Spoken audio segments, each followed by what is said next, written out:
बैल का दूध आज की कहानी है।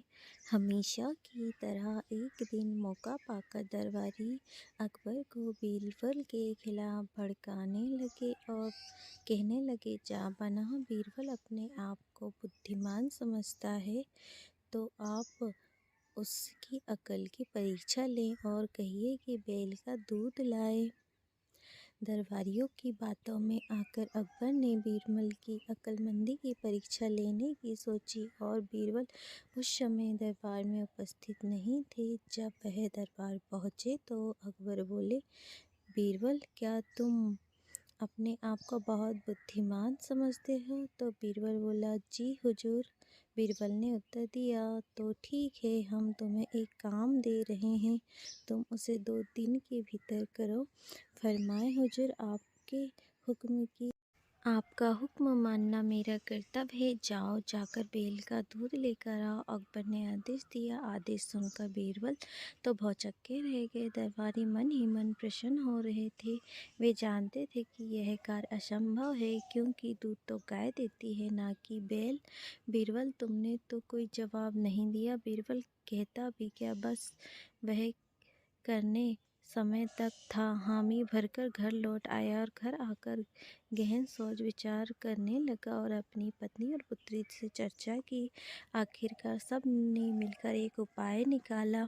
उस रात बीरबल और उसकी पुत्री महल के पीछे कुएं में गए पर और वहां पीट पीट कर कपड़े धोने लगे। अकबर के महल की खिड़की उस कुएं की ओर खुलती थी।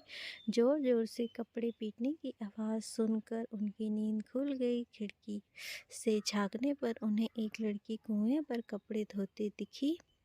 तो अकबर ने वहीं से चिल्लाकर उस लड़की से पूछा, बच्ची, इतनी रात के कपड़े क्यों धो रही हो?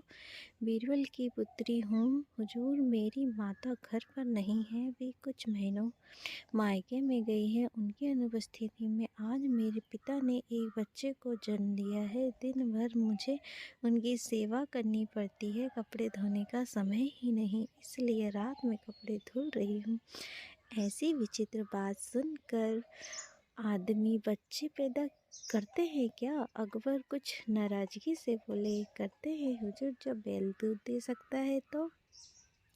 यह सुनना था कि अकबर की नाराजगी हवा हो गई। वे पूछ बैठे, बच्ची, कौन हो तुम? हुजूर, यह मेरी बेटी है, पेड़ के पीछे से। बीरबल ने अकबर को उत्तर दिया, ओह, ये तुम्हारा रचा हुआ नाटक है। अकबर मुस्कुराते हुए बोले, अपनी बात समझाने का बीरबल को मौका नहीं दिया गया था, इसलिए बीरबल ने ऐसा किया। अकबर की नींद में खलल डालने के लिए बीरबल ने माफ़ी मांगी और इधर अकबर भी बीरबल की अक्लमंदी का लोहा मान गए। अगले दिन रात पूरी बात दरबारियों को सुनाते हुए उन्होंने बीरबल को उसकी अक्लमंदी के लिए सोने का हार इनाम में दिया। ये सब देखकर दरबारी हमेशा की तरह जल भुंज कर राख हो गए।